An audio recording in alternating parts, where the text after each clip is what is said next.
The king moves from his chair towards the center of the theater for the recognition. And standing alone, he shows himself to the people.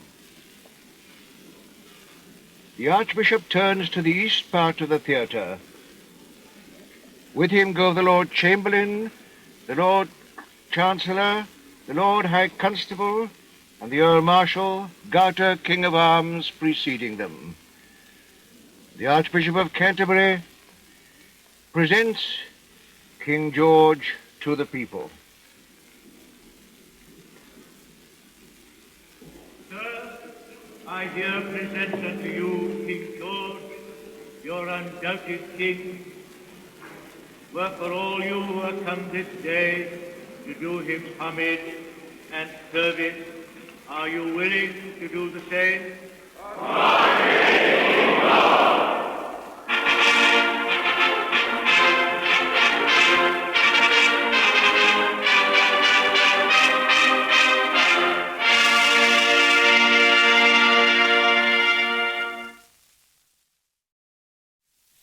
The service passes to the coronation oath. The king being seated in his chair of estate and administers the oath to his majesty. Your Majesty willing to take the oath? I am willing. Will you solemnly promise and swear to govern the peoples of Great Britain, Ireland, Canada, Australia, New Zealand, and the Union of South Africa, of your possessions and the other territories to any of them belonging or pertaining, and of your Empire of India, according to their respective laws and customs? I solemnly promise so to do. Will you, to your power, cause law and justice in mercy to be executed in all your judgments? I will. Will you, to the utmost of your power, maintain the laws of God and the true profession of the gospel? Will you, to the utmost of your power, maintain in the United Kingdom the Protestant Reformed religion established by law?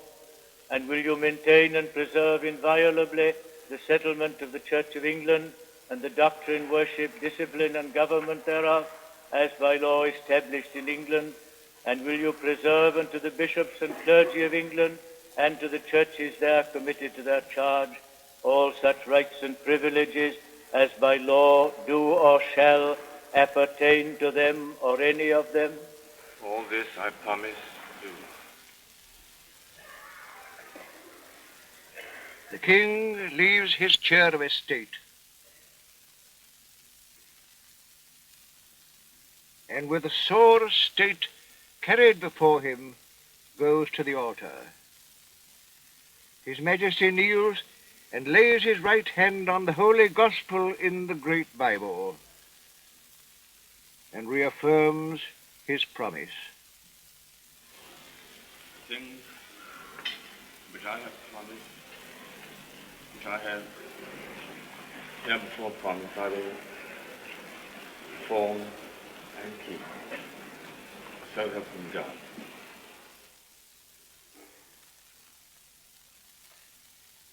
His Majesty kisses the book and signs the oath. The king is returning to his chair of estate. His Majesty is now seated, and the Archbishop goes to the king and ministers the declaration prescribed by Act of Parliament, which the king is required to make, subscribe, and audibly repeat. I, George the Sixth, do solemnly and sincerely, in the presence of God, profess, testify, and declare that I am a faithful Protestant, and that I will, according to the true intent of the enactments which secure the Protestant succession to the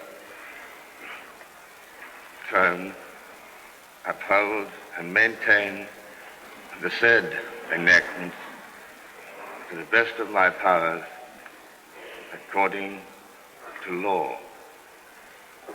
His Majesty is now signing the declaration. The moment of the King's crowning has come. The Archbishop stands before the altar.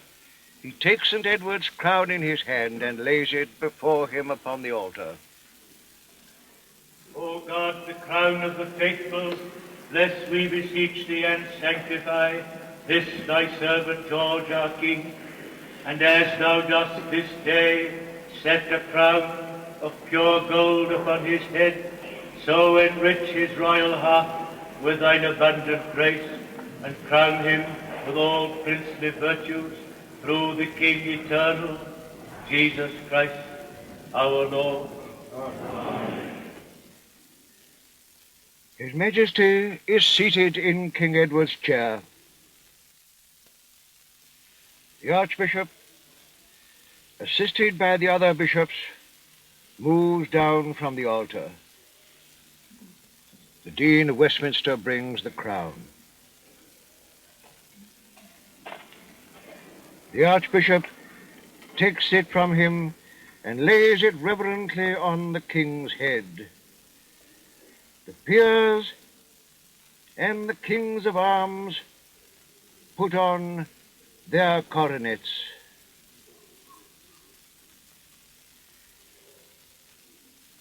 And His Majesty, King George VI, is acclaimed.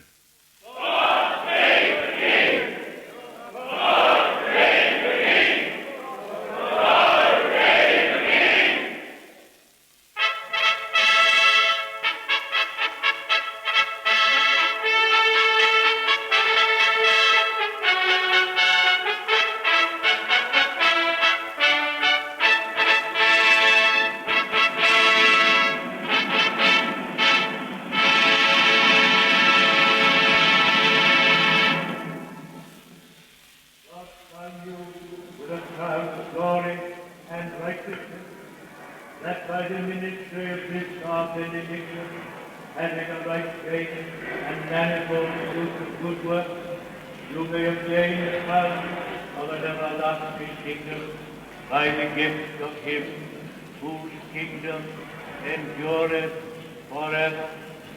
Amen.